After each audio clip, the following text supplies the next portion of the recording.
प्रभु यीशु मसीह के अति सामर्थी नाम में आप सबों को जय मसीह की।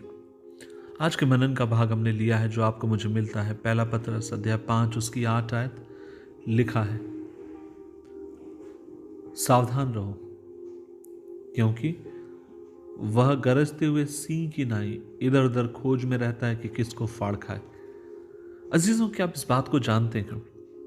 हमारे खिलाफ शैतान बहुत सारे षड्यंत्र रचता है, बहुत सारे, और बहुत सारे उसके षड्यंत्रों में एक सबसे जो मजबूत उसका हथियार है वो है जब आपको मुझे वो व्याकुल करता है, निराश कर देता है, हताश कर देता है।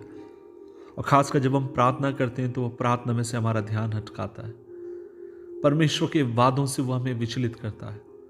जब हम प्रभु के वचन की सच्चाई को जानने की कोशिश करते हैं तब वो हमारी बुद्धि को बंद करने की कोशिश करता है, क्योंकि वह जानता है कि तुम सत्य को जानोगे, सत्य तुम्हें स्वतंत्र करेगा। वो परमेश्वर के प्रेम से आपके मेरे ध्यान को भटकाने की कोशिश करता है। और मैं एक बात आपसे कहना चाहता हूं, अगर आपको मुझे चाहिए कि हम शैतान के ऊपर अगर आप में जय पाना चाहते हैं तो याद रखिए जो सबसे अति उत्तम जो हथियार प्रभु ने हमें दिया है वह है स्तुति और आराधना का हथियार। हम जानते हैं शैतान कौन था? वो लूसीफर थे। वो एक चमकता हुआ तारा था जिसे इसलिए बनाया गया ताकि वो परमेश्वर की महिमा कर सके, उसकी आराधना कर सके। वचन में लिखा है, अपूर्णता की मोहर उस पर लगाई गई। वो ज्ञान से भरे हुए था, स्वर्गदूतों में परिपूर्ण था, बहुत दिखने में सुंदर था।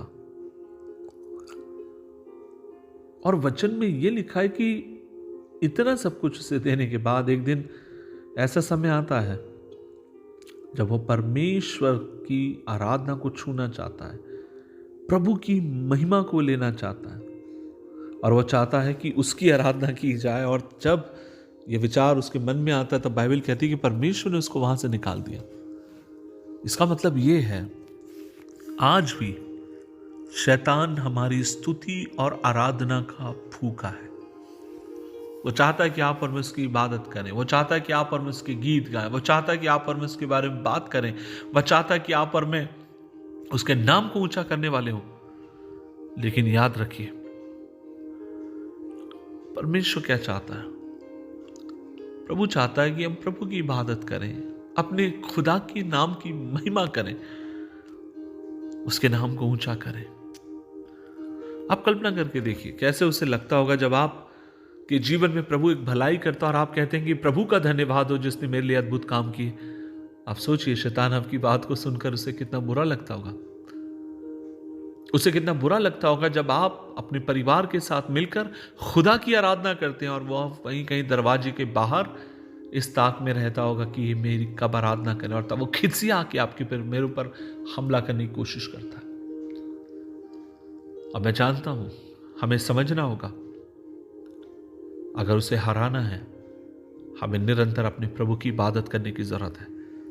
कठिन से कठिन परिस्थिति में अपने परमेश्वर की आराधना करने की जरूरत है। कठिन से कठिन परिस्थिति में अपने परमेश्वर की महिमा करने की जरूरत है, क्योंकि उसने आपके मेरे हाथ में वह हथियार दिया है स्तुति और आराधना के, जिसके द्वारा आप और मैं अपने पैरी को नीचे गिरा सकते हैं, उसके काम को नष्ट नाबूद कर सकते हैं। इसलिए आइए सुबह की, दोपहर की और रात में उसकी स्तुति करें। कठिन परिस्थितियों में अपने प्रभु की स्तुति करें, प्रशंसा करें। वो कौन है इस बात के लिए उसकी आराधना करें, वो क्या करता है इस बात के लिए उसका धन्यवाद करें, और जो कर रहा है उस बात के लिए उसके नाम की महिमा करते रहें। परमेश्वर चाहता है आप और मैं स्तुति और आराधना करते हुए अपने बैरी को लज्जित करें, उसे हराएं। और प्रभु आज सुबह के समय आपकी मेरी सहायता करे, आज की आपकी मेरी इबादत सिर्फ और सिर्फ प्रभु के नाम को महिमा दे, सिर्फ और सिर्फ उसके नाम को ऊंचा करें। दुआ करें, प्रभु जी धन्यवाद, आपने हमें स्तुति रूपी हथियार दिया, आराधना रूपी हथियार आपने हमें दिया, और होने दे प्रभु जी स्तुति और आराधना के द्वारा सिर्फ और सिर्फ आपका नाम महिमा पाए, आपका नाम ऊंचा किया जाए। यीशु मसीह के नाम से मांगते हैं, आमीन, आमीन, आमीन।